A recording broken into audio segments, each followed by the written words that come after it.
voir. Oui, ça marche. OK, alors, bonjour tout le monde. Je suis vraiment, je vais vous dire, je suis extrêmement heureux d'être ici. Mon parcours à moi, je vais aller assez rapidement, mais je viens d'un parcours d'économiste assez classique où j'ai travaillé longtemps au ministère des Finances. J'ai travaillé avec beaucoup de ministres des Finances à Ottawa. J'ai travaillé au fédéral. J'ai travaillé à l'OCDE, qui est le temple du néolibéralisme, où on fait la promotion, on promeut les accords de libre-échange sans nécessairement penser à qui perd. Hein? Souvent, il y a des gagnants dans les accords de libre-échange, mais on ne parle jamais des perdants. Je suis comme sorti de ce milieu-là avec une vision un peu critique après avoir travaillé de l'intérieur. J'ai démissionné du gouvernement fédéral quand le gouvernement Harper m'avait demandé de faire une conférence à McGill sur le plan vert, puis j'avais une page blanche devant moi. Alors, j'ai dit peut-être que je ne suis plus à ma place pour répéter des messages du gouvernement. Et maintenant, j'ai une firme de consultation qui se concentre surtout sur travailler sur les inégalités, essayer de comprendre comment ça se fait que les plus riches sont toujours plus riches et la classe moyenne est pénalisée et que les pauvres, s'il n'y avait pas le filet social au Québec, bien, on serait vraiment dans une classe, dans une position extrêmement difficile. Alors, c'est un peu mon parcours. J'ai parti aussi ma compagnie de consultation quand j'ai démissionné du gouvernement fédéral et je m'occupe beaucoup d'environnement et même plus loin que ça, d'écologie. Et c'est de ça dont je vais vous parler aujourd'hui très rapidement. Je veux vous parler du problème. Vous êtes pas mal au courant, on va aller vite là-dessus. On va parler, c'est quoi la dynamique du problème?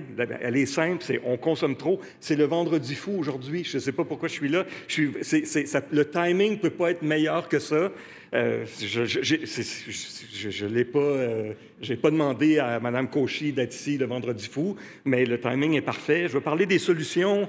On parle beaucoup de solutions gouvernementales, mais qui sont trop politiquement correctes, pas assez radicales. Et donc, je vais vous parler de nécessité de d'autres solutions. Et ensuite, je vais parler des inégalités.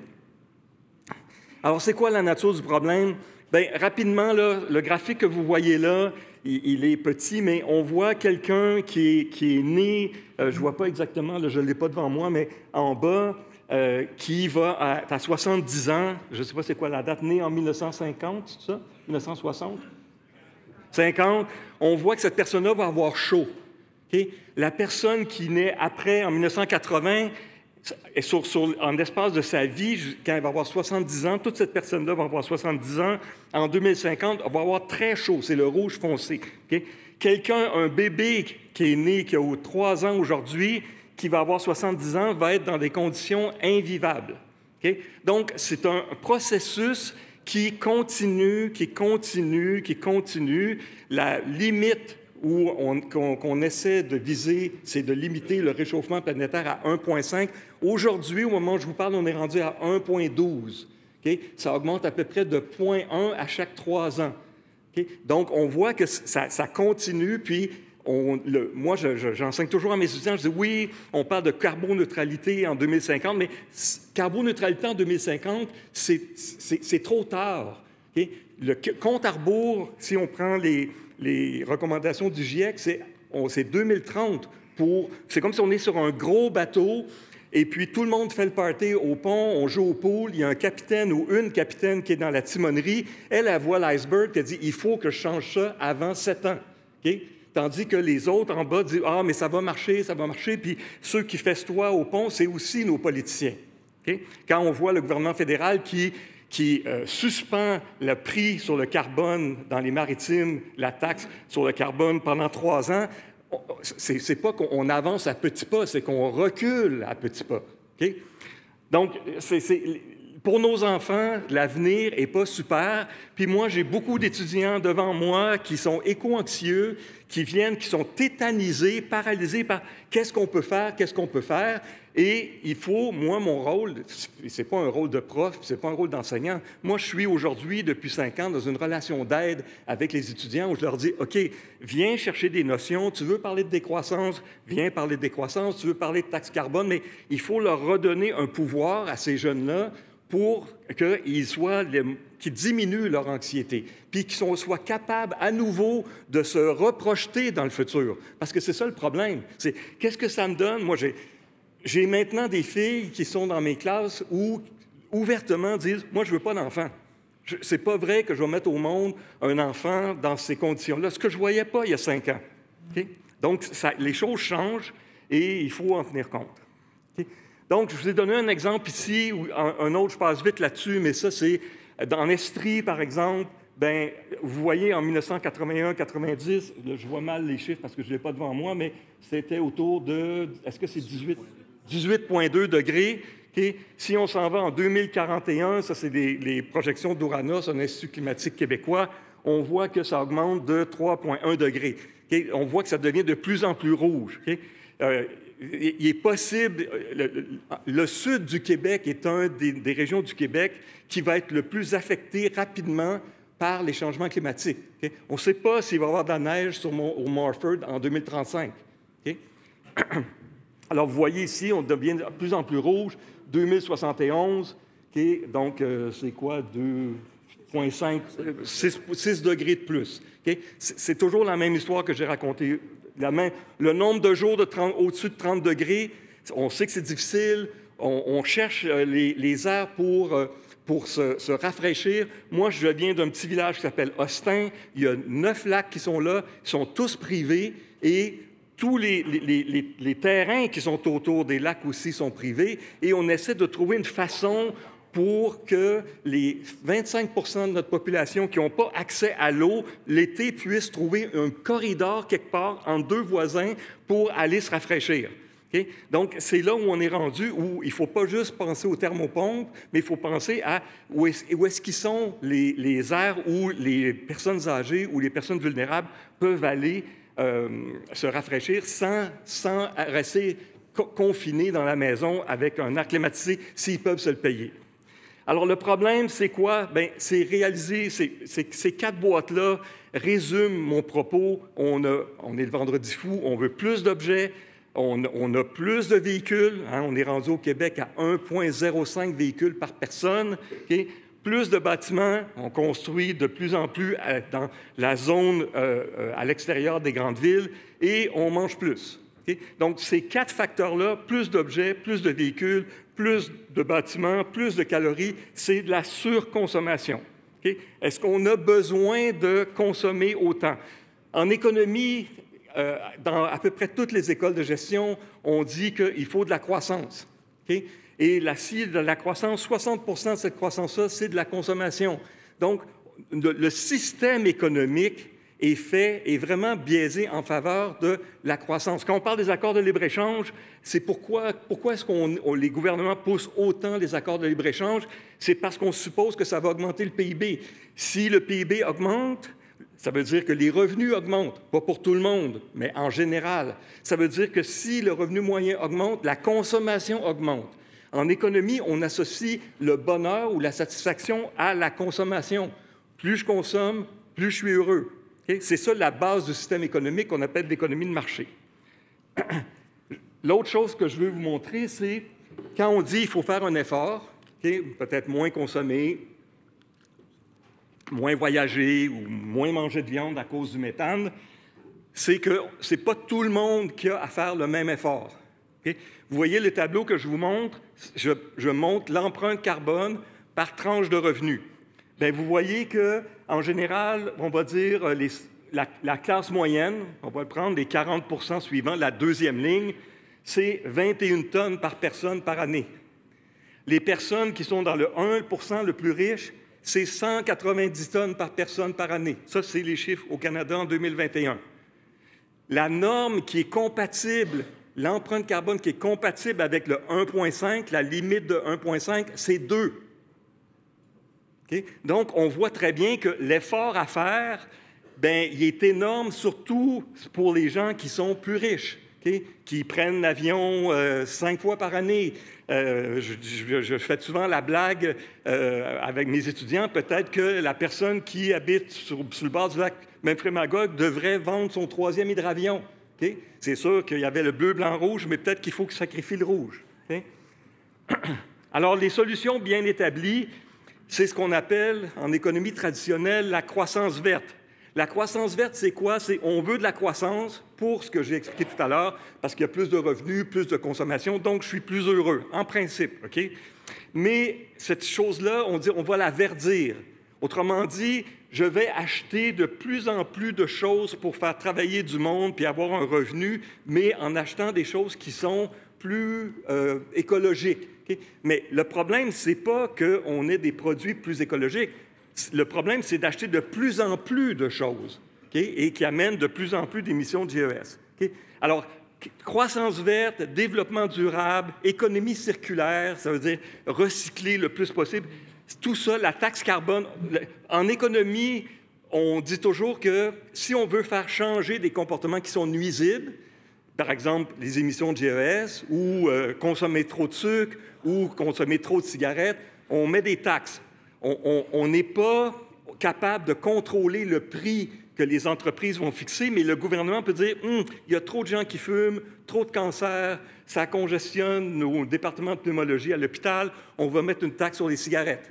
Et on voit que quand on monte le prix, bien, la consommation diminue. Donc ici, on le fait, mais avec une taxe carbone en ce moment qu'on a, qui est autour de 50 $ la tonne, ou je pense que c'est 60 $ la tonne, ça veut dire autour de 5 à 6 cents le litre de plus. Donc, il n'y a personne avec une taxe comme celle-là qui va changer son comportement ou qui va remettre en question son road trip en Gaspésie.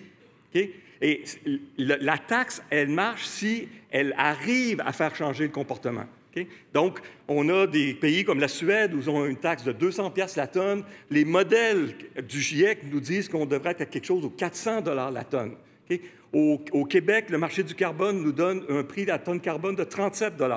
Okay? Ce n'est pas assez. Okay? L'instrument, il est là, il pourrait marcher, mais il n'y a pas assez dedans pour faire changer les comportements. Donc, c'est pour ça que je dis on traite un cancer avec des Tylenol. Une autre contradiction, il faut avoir plus de cohérence dans nos choses. On amène une entreprise suédoise qu'on subventionne à 7 milliards pour exploiter et développer la filière batterie. Cette firme-là va s'implanter dans un endroit où il y a 74 milieux humides. Et un milieu humide, c'est un capteur de carbone. Fait que c'est un peu bizarre qu'on mette autant d'argent public pour subventionner une compagnie qui va s'en aller dans la filière batterie pour diminuer nos GES, et en même temps, on s'en laisse 74 récepteurs de carbone qui pourraient nous aider à justement diminuer nos émissions de GES. Donc, il y a une contradiction là qui est assez flagrante. Alors, il faut d'autres solutions. À part des taxes, à part la croissance verte, à part faire des petites mesures comme ça qui ne durent pas longtemps et qui ne sont pas assez efficaces, une des choses qu'on voit beaucoup dans la littérature, c'est abolir la publicité. Les gens, en général, quand on se met dans une situation, c'est difficile d'y résister. Okay? On le fait avec les enfants, on a aboli la publicité pour les enfants, on devra le faire aussi avec les adultes pour se protéger du fait de la tentation. Okay, moi, avant, je travaillais à la Place Ville-Marie à Montréal. Le midi, je m'en allais sur Sainte-Catherine. C'est sûr, je passais chez Simons. Puis je disais, mais est-ce que j'ai besoin d'un 29e T-shirt? Okay? J'habite à Austin, il n'y a personne à côté de chez nous, il n'y a pas de magasin, il y a un dépanneur, puis les heures d'ouverture ne sont pas longues. C'est sûr que le fait que je sois dans un milieu qui est plus sobre au niveau de la consommation, bien, je ne consomme plus. Okay? Je ne peux pas m'acheter un autre T-shirt. Okay? Donc, la publicité, c'en est un. L'autre, c'est qu'il faut changer notre rapport à la mobilité. Encore là, quand je parlais de croissance verte ou de développement durable, switcher d'une voiture à essence à une voiture électrique, ça ne solutionne pas le problème. S'il y a 25 000 voitures à moteur à essence sur le pont Champlain, qu'elles soient électriques ou à moteur à combustion, on a toujours de la congestion.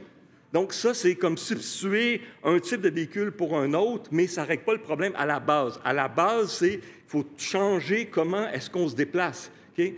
Donc ça, c'est est-ce qu'il faut faire plus d'autopartage? J'étais sur un panel la semaine passée, puis il y avait un investisseur de fonds d'action qui était là, puis qui disait moi, mon voisin, moi, je n'ai pas d'auto, j'habite à Montréal et tout ça, mais on donne 11 000 $ de subvention à mon voisin d'en face qui a une Tesla, puis moi qui n'ai rien, on ne me donne rien. Là, je dis, il y a quelque chose là, okay, au niveau de l'incitation. Okay? Lui, il devrait être récompensé pour dire, OK, c'est pas pratique, je vais renoncer à une voiture, mais l'autre a une Tesla, puis il reçoit 11 000 pour s'aider à la payer. Surtout que les voitures solo, bien, à Montréal, elles ne bougent pas 90 % du temps. Donc, on a une voiture pour se lever à 2 heures du matin, traverser à Laval ou aller à Boucherville, se chercher une crème glacée d'un truc qui est ouvert 24 heures sur 24. Okay. J'exagère, là, mais à peine. L'autre chose, c'est Pierre-Olivier Pinault des HEC a calculé que quand on inclut tous les frais, le Québec dépense 20 milliards de dollars en pétrole et en diesel. C'est 3 milliards de plus que ce qu'on dépense en éducation au Québec. Est-ce qu'il y a un problème de priorité ici? T'sais? Donc, je vous pose la question, c'est à vous à y réfléchir aussi avec moi. Alors, le gaspillage alimentaire, il y a beaucoup de gaspillage alimentaire. On est en un moment où, dans les grandes villes, les banques alimentaires ne suffisent pas à la tâche. On donne, là, je ne veux pas me lancer trop en politique, mais les banques alimentaires demandaient 12 millions cette année pour être capables de fournir à la tâche, parce que maintenant, la personne qui est dans un refuge ou une banque alimentaire, avant, c'était une personne âgée de 65 ans. Aujourd'hui, c'est des familles monoparentales avec 2 enfants qui font la file. Puis moi, je viens de Magog, puis on voit que la file, elle fait tout le quadrilatère. Okay? Donc, la nature de la pauvreté a changé, puis il y a plus de besoins qu'avant. Fait que là, on donne 7 millions à une équipe de hockey qui vient de Los Angeles, quand on aurait pu donner 4 millions pour que les banques alimentaires puissent suffire à la tâche cette année. Okay? Ils en ont donné 8, ils en demandaient 12, il manquait 4. 2 semaines après, on donne une subvention pour que, si j'ai bien compris, payer le repas d'Anneau. Non, mais je rigole, mais je rigole. Je ris pas, là. En tout cas. Je sais que je suis dans une place ici. Pour moi, c'est un safe space ici. Là. Je peux. OK. OK.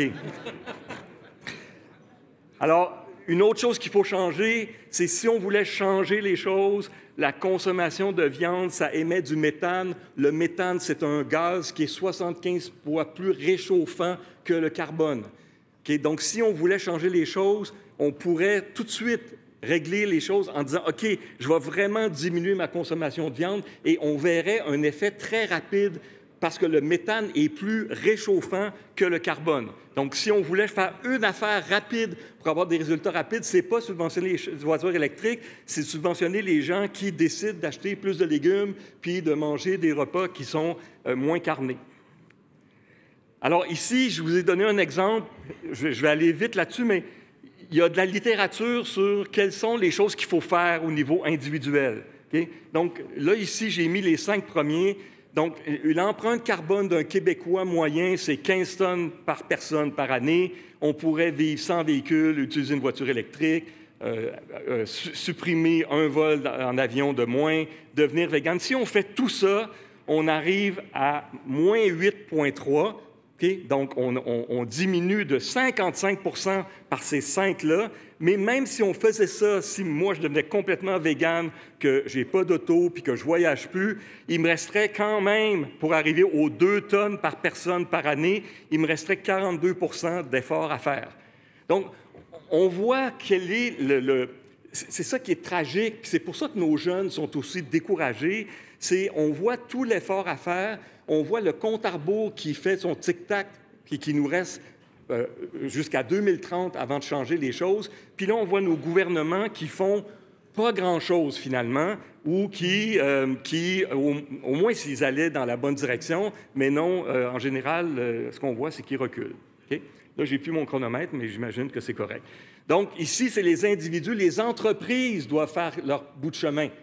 Okay? Les entreprises, c'est peut-être pas rentable aujourd'hui pour une entreprise d'être verte. Il y a beaucoup de greenwashing, mais à un moment donné, les consommateurs achèteront plus d'entreprises et même les fournisseurs. Moi, j'ai un contrat avec la Ville de Montréal aujourd'hui, puis la Ville de Montréal dit « OK, mais nous, on n'achète plus de quelqu'un qui n'est pas éco- ou socio-responsable. » Donc, quelqu'un qui ne fait pas un effort pour réduire ses GES, où on peut le mesurer, puis quelqu'un qui dit, bien, le ratio, la différence entre ton PDG et ton travailleur moyen, c'est 154. Si ça dépasse 16, on n'achète plus de toi. Okay? La Ville de Montréal est en train de dire, c'est quoi un fournisseur qui est responsable? Est-ce qu'il y a des femmes sur le conseil d'administration? Est-ce qu'il y a des personnes racisées qui travaillent dans l'entreprise? Toute une série d'indicateurs, et ça, c'est une petite révolution, puis ça va être ça l'entreprise du futur, okay? À mon avis. Okay? Donc, je voulais finir par les inégalités.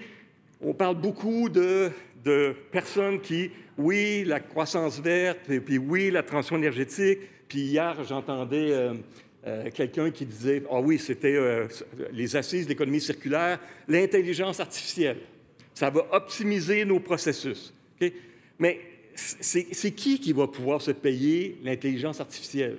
C'est qui les emplois qui vont être supprimés à cause de l'intelligence artificielle? Fait que, oui, on veut réduire les GES, on veut réduire notre empreinte carbone, mais il ne faut pas qu'il y ait des gagnants puis les perdants. Je reviens toujours aux accords de libre-échange. Quand moi, j'étais au ministère des Finances, j'ai travaillé avec Paul Martin, Jim Flaherty, tout ça, puis quand on faisait des accords de libre-échange, c'est super, le PIB du Canada va augmenter de 1,2 % à cause, si on signe. OK, mais ça va complètement lessiver le secteur agricole au Québec.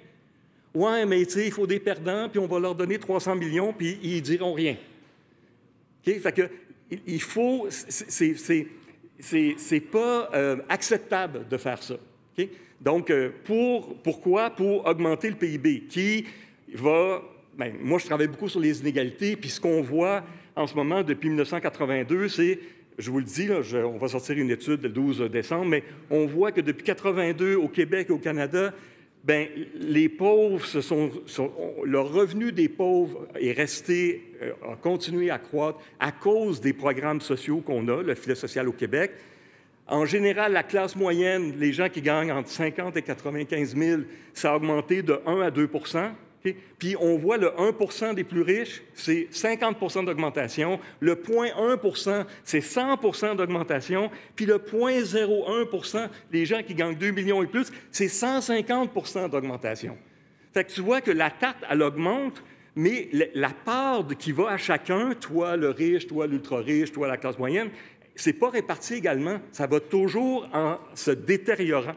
Puis c'est ça qui ne marche pas. Okay? Puis c'est pour ça que les gens disent « Il me semble que mon pouvoir d'achat diminue. Okay? » Comment ça se fait que lui... Moi, où j'habite à Austin, c'est l'endroit où, une des régions au Québec, ou des villages où il y a plus d'inégalités.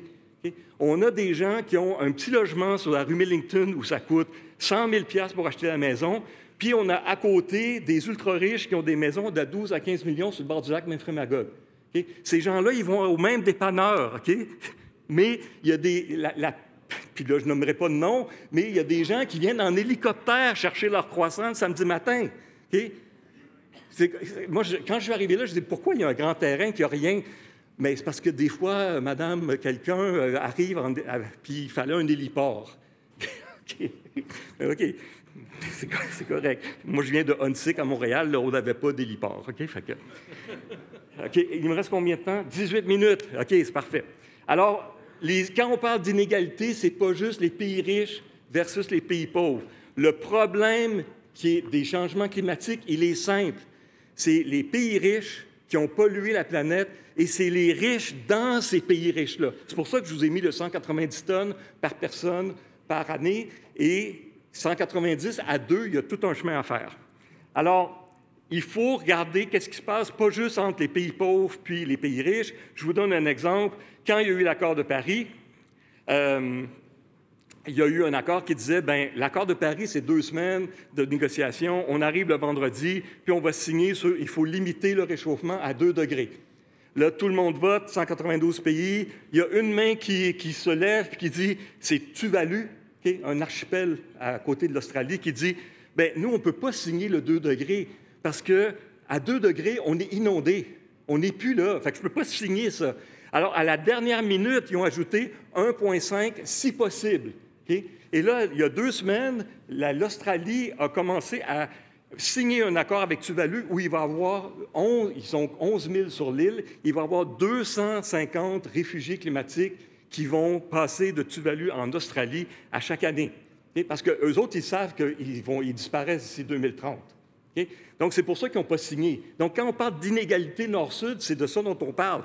Les réfugiés climatiques qu'on va avoir d'ici 2030-2040, ils viennent surtout de Chine et de l'Inde. Qu'est-ce qu'on va faire avec ça? C'est un problème très, très, très important au niveau de l'accueil de ces réfugiés-là. On a déjà des problèmes de logement. Je ne dis pas qu'il ne faut pas le faire, je dis juste que ça s'en vient. Il faut avoir de la clairvoyance. C'est comme le problème du vieillissement de la population. Ça fait depuis 1970 qu'on sait qu'on va avoir un problème dans le système de santé à cause du vieillissement de la population. Qu'est-ce qu'on a fait? Rien. Parce que c'est un problème qui se règle sur 30-40 ans, mais les gouvernements sont élus sur 4-5 ans. Moi, j'ai travaillé au gouvernement. Qu'est-ce qu'on voit? On voit un nouveau parti qui est élu. Nous, on s'en fout, que ce soit des néo-démocrates, des libéraux, des conservateurs. On est là pour leur donner les meilleurs conseils sur leur programme. Ils arrivent, ils mettent 2 ans à mettre leur programme en œuvre, puis dès l'année 3, ils sont sur la nouvelle campagne électorale.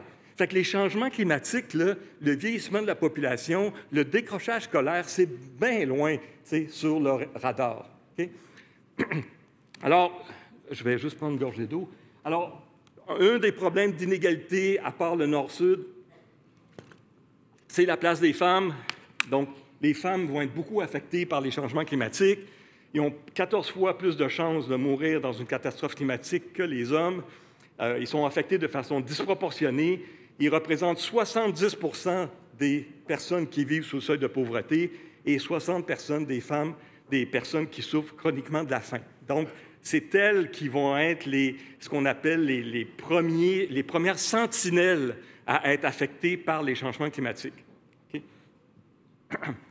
Donc, l'autre chose aussi, c'est que les femmes sont souvent plus clairvoyantes et souffrent de plus d'éco-anxiété, parce que, pour plein de raisons là, que je n'ai pas à nommer, mais souvent, c'est une source. Leurs enfants sont éco-anxieux, elles sont aussi éco-anxieuses, et ça ajoute souvent à tout ce qu'on a à faire sur le double chiffre de travailler de 9 à 5, plus la charge mentale qui va avec le reste qu'il y a à faire. Les villes, c'est pareil. Si on parle des grandes villes, des îlots de chaleur, les gens les plus pauvres qui sont à côté du métropolitain, ils ont le bruit, ils ont la pollution, je n'ai pas besoin de vous parler de la fonderie Horn avec les émissions d'arsenic. C'est les personnes qui sont souvent les plus à bas revenus qui habitent près de l'usine.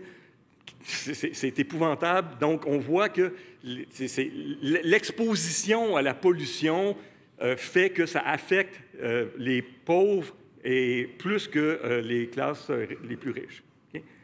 Au niveau du logement, c'est pareil.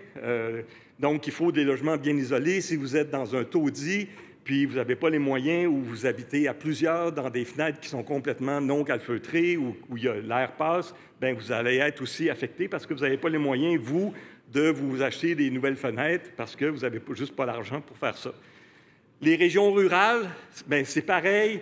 Souvent, on le voit, là, je vous ai donné l'exemple de Saint-Basile-le-Grand, mais il faut protéger les aires naturelles. Il y avait un intervenant avant moi qui parlait de l'eau. C'est exactement la même chose. L'eau va devenir un or bleu. Ça va être une source importante. Le Québec est bien positionné pour ça, mais il faut protéger ces aires naturelles-là qui sont des capteurs de carbone. Les économistes traditionnels disent qu'on va solutionner le problème des changements climatiques avec la séquestration de carbone. C'est quoi la séquestration de carbone? J'émets des GES, puis là, je prends un aspirateur, puis là, je les emmène dans le sous-sol à 5 km. Ça, c'est ce qu'on appelle la solution technologique. Mais qu'est-ce qui va se passer en bas? Puis ce qu'ils nous disent pas, ces économistes-là, c'est que la séquestration de carbone, je vous ai dit, la taxe sur le carbone, c'est 65 $ en ce moment au Canada, 37 au Québec. Aller aspirer par la séquestration de carbone une tonne de CO2, c'est équivalent à une tonne de 600 $ la tonne. Mais ça, on n'en parle jamais, par exemple. On dit, ah, avec la séquestration de carbone, ça va être correct. Donc, vous voyez que les puits naturels puis les aires protégées qui jouent leur rôle en ce moment, c'est très important. On a perdu une grande partie de ça cet été avec les feux de forêt. Okay? Donc, c'est très, très important de changer, puis pas juste de subventionner la R&D, puis dire que, ah, mais on va trouver quelque chose. Ma grand-mère a dit toujours ça. On va je ne sais pas c'est qui, là, si c'est Fitzgibbon ou Legault ou Trudeau ou Guilbeault, mais ils vont trouver quelque chose. Là, moi, je me demande, ils, c'est qui? Ils ont toujours trouvé quelque chose, puis ils vont encore trouver quelque chose. Okay? Mais aujourd'hui, on parle de séquestration de carbone, ces aspirateurs-là, il n'y en a pas un qui est rentable. Aujourd'hui. Okay? Puis, on les voit chez Suncor, ils sont capables de se payer ça, mais il n'y a rien d'économique là-dedans à grande échelle. Puis ça, ce n'est pas mes mots à moi, c'est les mots de Stephen Guilbeault à une entrevue de Gérald Filion l'année passée. Donc, la solution de séquestration de carbone, c'est un pari. T'sais, moi, je vois toujours le compte à rebours de 2030. Je me dis, OK, mais on va être capable? Puis là, on commence à parler de géo-ingénierie. C'est quoi la géo-ingénierie? Il y a plein de particules de carbone qui réchauffent l'effet de serre. Là, on va prendre un immense canon, on va bombarder des molécules de soufre. Le soufre, ça dissout les molécules de carbone. OK, mais voyez-vous, avec des... Je veux dire, on ne sait même pas si c'est faisable. Le point que j'essaie de faire, c'est qu'on parie sur la technologie quand on devrait changer les choses aujourd'hui, puis y aller tranquillement, puis dire, OK, on n'a pas le choix, ou bien on subit ça, puis on n'aura peut-être pas la technologie pour nous sauver, ou bien on le fait maintenant. Bien, les jeunes d'aujourd'hui, que j'ai devant moi, de 18 à 22 ans, sont tous au courant de ça. Okay? Puis je vais vous donner un autre exemple. Il y a 2 ans, 3 ans, les jeunes commencent à dire, bien, il me semble que ce qu'on apprend à l'école, l'économie, puis les taxes carbone, puis la croissance verte, il me semble que ça ne marche pas, étant donné l'urgence de la situation. Tu peux-tu nous expliquer, Noël s'en vient, je veux parler de décroissance, mes grands-parents, mes parents vont rire de moi comme quoi je suis un partisan de QS, puis je suis un pelleteux de nuages, puis tu peux-tu nous expliquer c'est quoi la décroissance? Je dis, oui, on va regarder ça. Moi, tout ce que je veux avec mes étudiants, c'est leur donner des outils dans leur coffre à outils, que ce soit de la croissance, de l'hypercroissance, de la décroissance. Je m'en fous. Je vais te donner des notions, tu décideras après. La semaine d'après, j'ai le directeur du département qui vient me voir, qui cogne à ma porte avant que mon prochain cours, puis il dit, je peux-tu te parler 2 secondes? Tu sais? Je dis, oui, oui. Puis ça n'arrive jamais. Puis il dit, il paraît que tu as donné un cours sur la décroissance la semaine passée. J'ai dit, oui, oui. Il dit, le département se pose des questions sur tes capacités à transmettre la matière. François, la solution, on la connaît, c'est la croissance verte, c'est la technologie. Pourquoi t'enseignes la décroissance? Là, j'avais peur de perdre ma job, OK? Je voyais bien le département qui me dit... Fait que là, j'ai dit, bien, les étudiants me l'ont demandé, ils écoutent des podcasts à RAD, puis des émissions à Radio-Canada, puis ils commencent à s'informer. Ils ont vu le film, je ne me souviens plus quoi, là, je pense que c'est Look Up, quelque chose comme ça, puis ils posent des questions. Il me semble que c'est notre rôle de les informer, puis ensuite, ils choisiront s'ils sont pro-croissance ou anti-croissance. Mais vous voyez, c'est comme, on ne forme pas nos étudiants, nos jeunes à avoir un esprit critique et dire, « Hey, ce système-là, là, je sais pas, là, il ne marche pas. Les plus riches s'enrichissent, puis les plus pauvres s'appauvrissent. La classe moyenne reste stable. Okay? Puis, en même temps, on est en train d'amener une planète où moi, je ne veux pas avoir d'enfants, puis je ne sais même pas si je vais avoir une job plus tard. Okay? Ça vaut-tu la peine que je passe ici 5 ans à l'université pour faire une maîtrise, pour devenir un technicien en matières résiduelles, en gestion des matières résiduelles? T'sais? Donc, toute la question des minéraux critiques, on a de plus en plus de voitures électriques, de plus en plus de téléphones, de plus en plus d'ordi, mais on a un problème avec ça qui s'en vient. Okay? On sait qu'on va avoir une pénurie de lithium, de cobalt, de cuivre. Okay? Tout ça, c'est facile à aller chercher maintenant, mais de plus on avance, plus on en a besoin, plus il faut voir creuser profond. Puis plus on creuse profond, c'est comme les sables bitumineux ou le pétrole extra-côtier, ça coûte de plus en plus cher. Okay? Pour être rentable, les sables bitumineux font un prix du pétrole à 60, mais Terre-Neuve, extra-côtier, ça prend 100 $ pour qu'il soit rentable. Okay?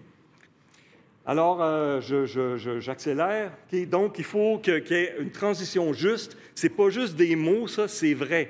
Okay? Okay? Quand on parle de transition juste, ça veut dire qu'il faut que tout le monde fasse partie de ça, puis qu'il n'y en a pas juste une partie qui s'enrichisse, puis qui est capable d'exploiter les bénéfices économiques de la transition verte. Okay? Donc, surtout au niveau des... Il faut penser à où est-ce qu'on s'en va, puis quel genre d'économie, quelle transformation l'économie va devoir faire pour être une économie vraiment sobre. Okay? Puis ça fait des années qu'on le répète, c'est il faut sortir du pétrole. Okay? Il faut arrêter de donner des subventions pour développer des nouveaux gazoducs ou des nouvelles explorations partout au Canada ou dans le monde. Okay? Donc, il y a des secteurs dans lesquels vous travaillez peut-être, les hydrocarbures, le plastique. Les travailleurs sont inquiets. Qu'est-ce qui va se passer? Est-ce qu'il ne faudrait pas commencer à planifier ça? Moi, je pense toujours aux travailleurs de l'Alberta qui travaillent à Fort McMurray. Ils savent que d'ici 10-15 ans, bien, ils vont devoir s'ajuster. Mais pourquoi on attend la catastrophe? Pourquoi on ne commence pas à planifier ce genre de transition-là? Okay? Donc, les syndicats sont un vecteur incontournable de la transition juste. Vous faites partie, et tout le monde syndical fait partie de ce besoin de transformer là, puis de mettre de la pression pour que les résultats arrivent. Okay? Moi, on était, il y a 3 ans, 1,5 million à manifester avec Greta Thunberg à Montréal, puis c'était un 21 novembre, puis moi, je disais, OK, ça, c'est beau, mais qu'est-ce qui se passe le 22? Okay? Bien, il ne s'est rien passé le 22. Okay? Donc, il faut aller au-delà juste des coups d'éclat, puis mettre de la pression sur les gouvernements pour dire, bien, là, ça n'a pas de sens ce que vous faites, vous n'avez pas une vision assez de long terme. Donc, ici, j'en parle, il faut inclure des clauses environnementales dans les accords cadres. J'ai lu hier que le Canada vient de signer un accord de libre-échange avec l'Ukraine où il n'y a absolument aucune clause environnementale. Okay? Donc, aujourd'hui, c'est un non-sens d'avoir ça. Et donc, il faut absolument protéger les secteurs qui sont affectés par des accords de libre-échange. Alors, c'est quoi aussi le rôle des syndicats dans la transition juste? Bien, ce n'est pas juste faire des prises de position publiques, ça, c'est nécessaire, puis vous le faites, mais c'est aussi penser aux travailleurs qui sont exposés, toutes les questions de santé et sécurité, ça, c'est important. Au Royaume-Uni, ils ont installer un système de délégués verts. Donc, c'est des gens, des délégués syndicaux qui sont formés, qui sont sensibilisés, puis qui sont capables d'expliquer les choses et d'en faire la promotion. Okay? Que ce soit au niveau du recyclage, de l'économie circulaire ou plus de grandes questions, mais eux autres, dit, bien, toi, tu es notre spécialiste environnement, puis si j'ai des questions, puis si j'ai des initiatives que je veux prendre, c'est toi que je vais aller voir. Okay? Il faut des coalitions de gouvernements, entreprises, syndicats pour favoriser l'emploi d'emplois verts.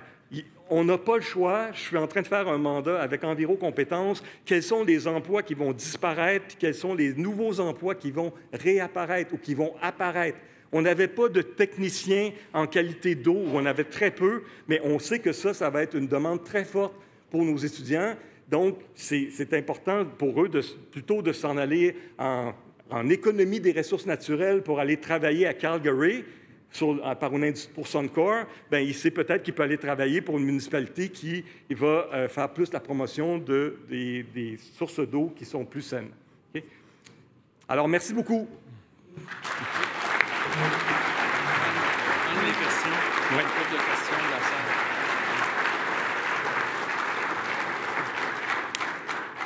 Bien intéressant. Merci pour la présentation. Puis je suis sûr que vous allez susciter quelques questions de la part de la salle. Vous n'êtes pas sans savoir qu'une fois par année, quand on ouvre le Journal de Montréal, on voit les 10 plus grands pollueurs. Souvent, on représente les travailleurs de 6, 7 de ces grands pollueurs-là. Donc, ceux qui ont des questions, interventions, microphone numéro 2. Bonjour, M. Delorme. François Cardinal, délégué du 91-53, puis membre du 66-58, Ciment Lafarge, qui fait partie souvent des 10 plus grands pollueurs du Québec. Là, un sombre palmarès.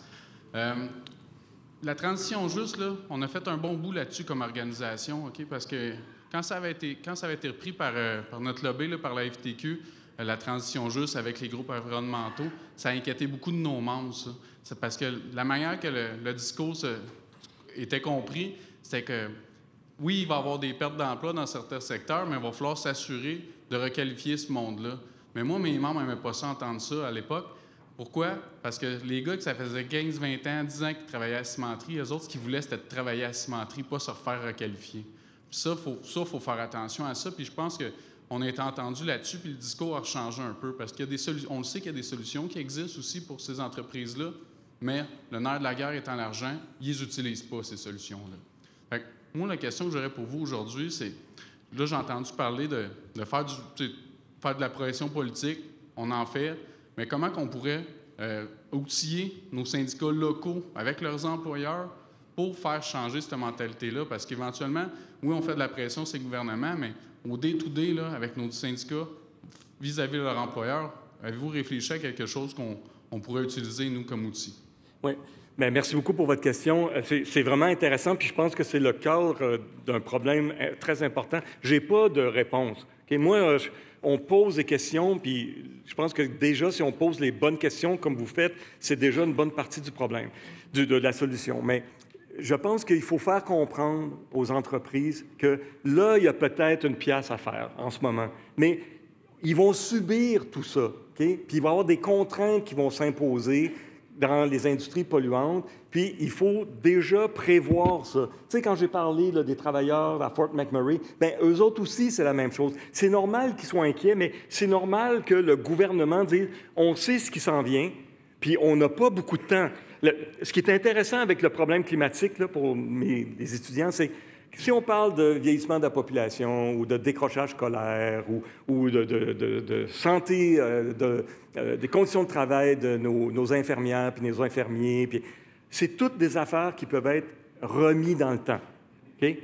Il faut changer l'impôt, par exemple. OK, on va faire un comité d'experts là-dessus qui va prendre 3 ans, qui va mettre son rapport, on va faire une expérience pilote sur le revenu minimum garanti au Manitoba, puis là, on va voir si ça marche, puis on va faire un post-mortem de 5 ans. C'est toujours comme ça. La question climatique, c'est le mur, il ne peut pas se déplacer. Fait qu'il reste là, c'est juste nous autres qui se rapprochons. Fait qu'il faut faire comprendre aux entreprises que si tu veux continuer à survivre dans ce monde-là, il faut que tu le prévois puis que tu planifies en conséquence. Puis ça se fait avec tout le monde, pas juste par le conseil d'administration ou les CEO qui vont être partis de toute façon. Donc, je sais que je n'ai pas de réponse à votre question, mais je pense qu'il y a un côté de « comprends-tu quelles sont les conséquences de ton mode de production, puis des caractéristiques de ton industrie en ce moment, puis que ça ne marche pas, ça, en 2030. Qu'est-ce qu'on fait à partir de maintenant quand on a encore de la latitude de changer les choses? Fait que c'est comme il y a quelque chose de l'intérieur aussi qui peut être changé, puis un dialogue avec l'entreprise il faut qu'elle comprenne que c'est bénéfique pour elle de changer. Puis en ce moment, elle aussi, elle est à court terme. Hein? Il faut que mes actionnaires soient contents au premier trimestre ou au prochain trimestre. Mais ça ne marchera pas comme ça dans 5 ou dans 7 ans. Là. Merci. Tu vas au numéro 1.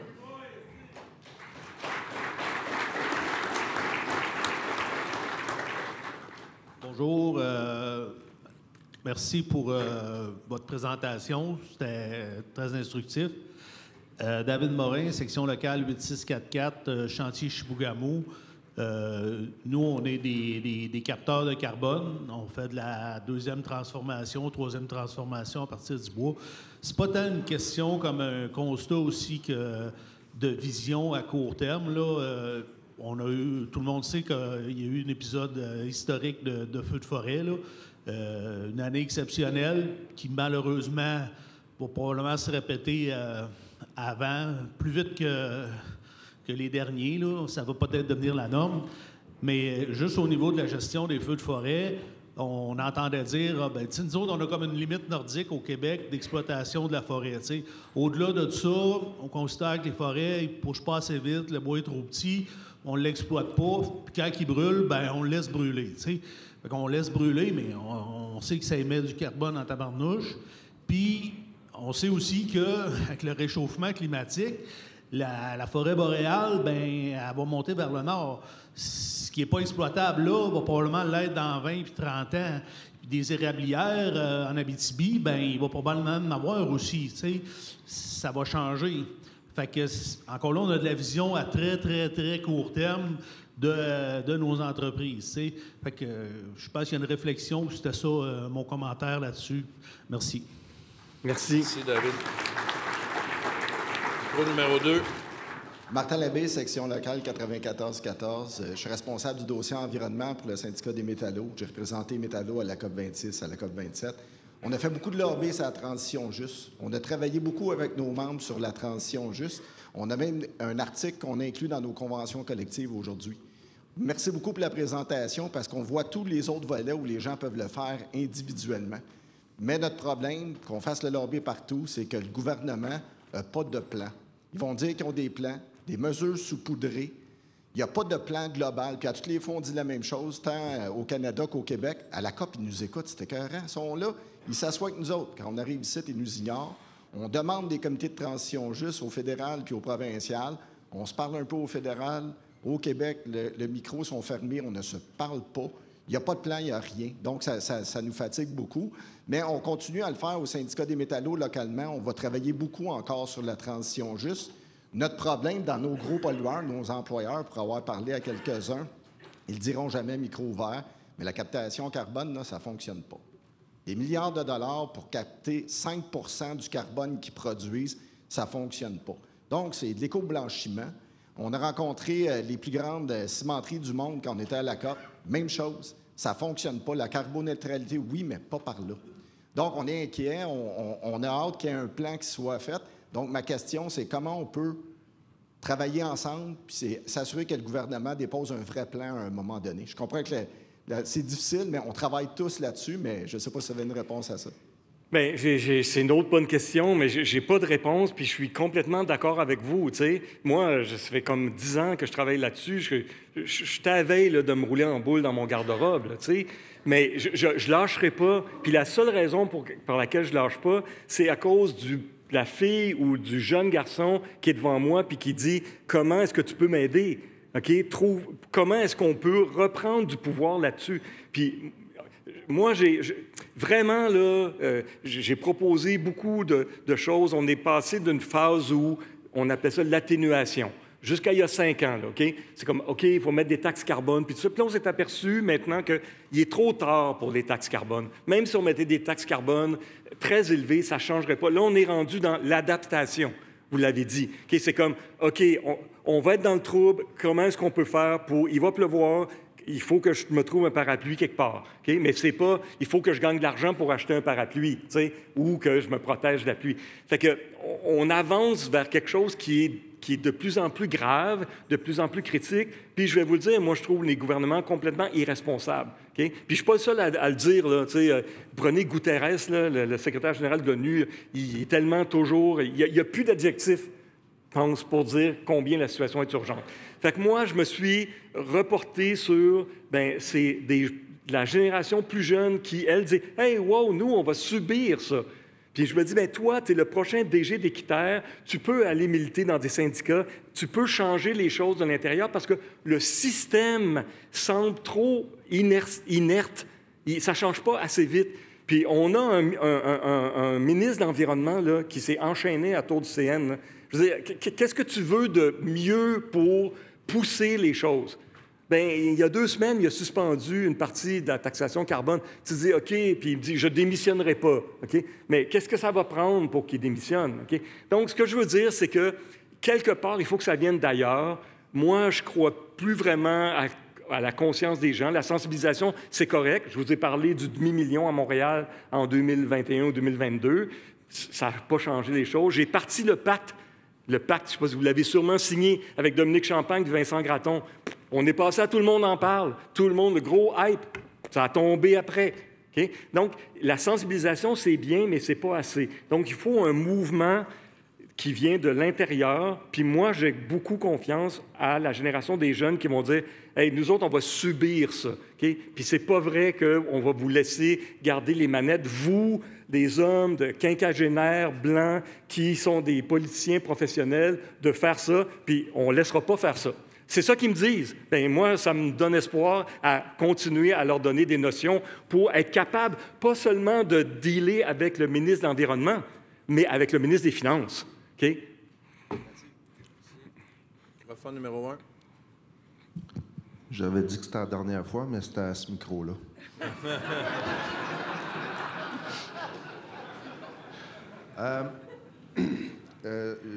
Je suis loin d'avoir 18-20 ans comme vos étudiants, mais je fais partie des gens éco-anxieux. Je fais partie des gens qui me disent le matin à quoi bon. Je travaille dans une industrie qui est une aberration. Je travaille dans une mine d'or qu'on dépense de l'énergie, des matériaux, des ressources pour concentrer un minéral dans un lingot pour le mettre dans des voûtes à 85 %. Même si je suis fier du travail que je fais de représentation syndicale, je trouve ça lourd. Puis quand j'ai vu votre graphique là, de l'enfant qui naît en 2020, ma fille est née en 2020. Je suis venu les yeux pleins d'eau. Mais bref, je voulais juste savoir, c'est quoi le nom de votre parti politique pour que je vote pour vous? Le nom de quoi? Le nom de votre parti politique à vous. Non, moi, je ne crois plus à ce système-là. Je suis désolé. J'ai débarqué de ça. Ça a le mérite d'être clair. Microphone numéro 2. Yes. Samy Aymon, section locale 57-78, Gagnon, Fire Lake, Fermont.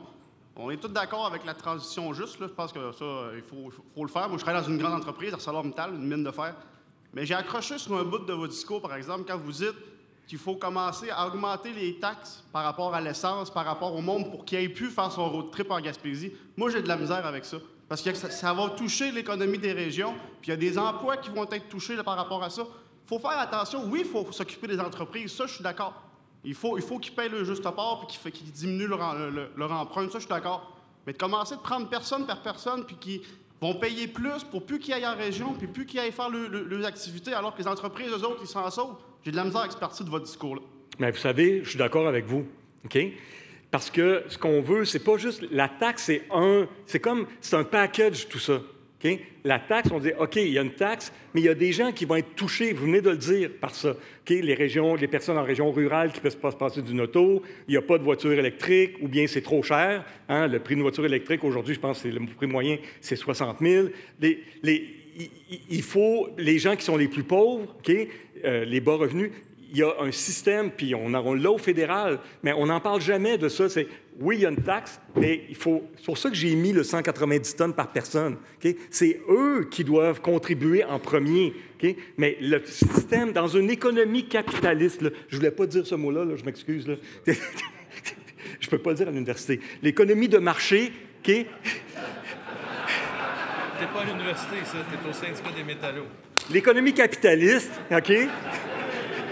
Le système fait qu'on peut juste contrôler la façon dont les gens vont fonctionner. Pensez aux cigarettes.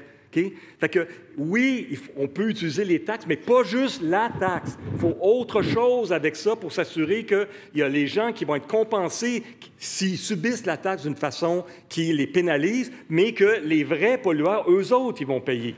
Okay? Donc, juste dire, je suis d'accord avec vous, mais la taxe comme telle, puis ça, on fait souvent, on discute souvent de la taxe carbone, mais la taxe carbone, elle vient avec autre chose. Okay? C'est comme on dit, bien, on met une taxation, mais on a aussi le crédit solidarité, on a aussi un filet social. Ah, OK, je paie de l'impôt, mais on protège les plus pauvres en même temps. Ça vient avec un package, puis c'est ça qu'il faut faire, puis on en a une bonne partie au fédéral déjà. Merci. On prend une dernière intervention.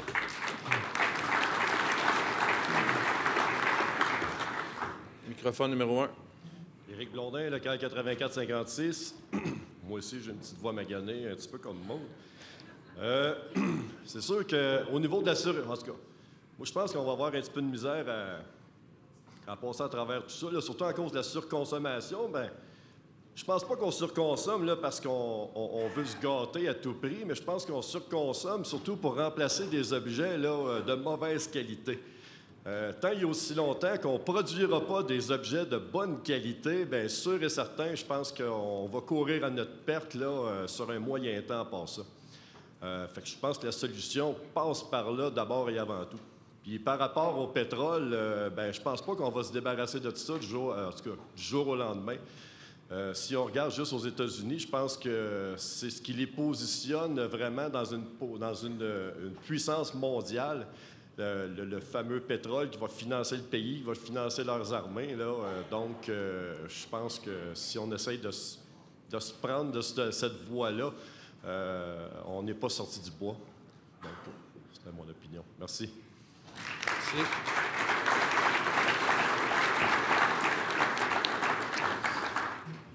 D'autres interventions, puis je vais me permettre un petit commentaire. On a toutes et tous été émus par la vidéo sur la santé-sécurité des années 40, 50, 60, où on s'est mobilisé comme syndicat. Moi, je fais le parallèle un peu avec l'environnement. Puis il y a une visite qui m'a marqué il y a quelques années quand j'étais allé visiter l'usine de Lafarge à Saint-Constant, où il y avait un jeune qui était là, qui conduisait un loader, puis qui est venu me serrer la main, puis je lui demandais comment tu vois ton syndicat dans 5 ans, comment tu vois ton syndicat dans 10 ans, puis il me disait, moi, je vois mon syndicat prendre plus position en environnement. Il dit, moi, je suis début vingtaine, il dit, je gagne 90 000 à m'amuser qu'avec un loader, puis il dit, ce qui fait que je vais perdre ma job peut-être un jour, c'est par rapport à la pollution, par rapport aux émissions à gaz à effet de serre, puis il dit, moi, je vois mon syndicat me positionner un peu plus là-dessus. Puis moi, je rêve du jour où on va avoir justement des batailles, des clauses de convention collective, comme on l'a fait en santé-sécurité, d'avoir la première grève climatique, que ce soit une grève métallo, qu'on soit capable de mobiliser nos membres, exemple, chez Ciment Lafarge, de dire au boss, si tu n'investis pas 60 millions sur une bébelle qui va faire en sorte qu'il sort moins de gaz à effet de serre, je te sors en grève. Puis à un moment donné, je parlais avec quelqu'un des ressources humaines d'une grande multinationale, puis je disais... Le conseil d'administration réagirait comment si j'aurais un mandat de grève à 95 % par dire que si tu n'investis pas 60 millions pour décarboner, pour faire en sorte qu'il y a moins d'émissions, comment qu'il réagirait? Pas été capable de me répondre. Donc, mobilisons-nous, informons nos membres dans nos milieux polluants, comment c'est important, prenons notre place. On a des clauses types que Martin nous a parlé, des comités de transition juste. Il y a plein de nos militants qui sont peut-être pas intéressés à faire des griefs. Il y a plein de militants qui sont peut-être pas intéressés à faire de la négociation de conventions collectives ou à faire des dossiers de santé-sécurité. Mais je suis sûr qu'avec les jeunes, la nouvelle génération, moi puis Guy Godette, on animait un panel à l'Université de Montréal ou à HEC, je ne sais pas trop. Puis les jeunes, les prochains RH, ils nous le disaient, la prochaine génération, c'est des choses qui les intéressent. Fait que si vous avez des jeunes dans vos milieux de travail, peut-être qu'ils ne sont pas intéressés à faire du syndicalisme comme on connaît, mais qui veulent s'impliquer dans un comité d'environnement, bien, crime, c'est à nous autres à ouvrir ces portes-là, c'est à nous autres à négocier ce genre de clause de convention collective-là, puis c'est à nous autres à laisser notre place. On l'a vu, on peut-tu vraiment faire confiance au gouvernement? On peut-tu faire confiance à nos entreprises pour savoir comment que notre environnement plus tard va être? On ne peut pas. C'est à nous autres à s'impliquer, chacun dans nos milieux de travail qui sont polluants, à prendre notre place, comme ça fait 60 quelques années qu'on prend notre place au métallo.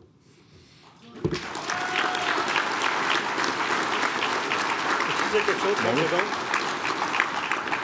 je voudrais juste ajouter quelque chose sur ce que vous dites. Okay? Parce que ici, vous parlez à des convertis, des gens qui sont déjà engagés. Nous, à l'école de gestion, puis dans toutes les écoles de gestion, c'est le syndicat, le syndicalisme, c'est vu comme une nuisance. Okay? Puis moi, quand je dis « Hey, un syndicat, ça sert à quoi? » Okay? Ah oui, ça nous rend moins agiles, ça nous rend moins flexibles, il faut toujours négocier. Mais ça sert à quoi? Okay? Tu vas être dans une position, peut-être, toi, un jour, où tu vas avoir besoin d'un syndicat. Et moi, quand j'enseigne, je dis toujours, bien, est-ce que, oui, je vais aller acheter chez Walmart, il n'y a pas de syndicat parce que ça coûte moins cher, mais es-tu capable de te regarder dans le miroir et de dire, j'ai économisé 10 cents, mais j'ai aussi participé au fait qu'il y a une entreprise qui n'a pas de normes minimales de travail pour ses travailleurs. Ça sert à ça, un syndicat. Et ce genre d'éducation-là, il est à faire aussi. Il y a certains profs qui le font, mais en économie, à l'école de gestion, là, on n'a pas vraiment ça. Puis ça fait partie, si on veut que les jeunes s'impliquent dans les combats climatiques au niveau des syndicats, il faut déjà leur dire le syndicalisme, c'est une bonne chose. Ça fait partie de la qualité de vie, puis ça fait partie d'avoir une vie décente et protéger ceux qui ne peuvent pas nécessairement se battre eux-mêmes individuellement. Puis ça, c'est toute une éducation qu'il y a à faire, puis moi, en tout cas, je le fais, puis ils sont réceptifs à ça. C'est juste qu'on ne leur explique pas ça. Eh bien, il faut le faire. Merci. Merci beaucoup.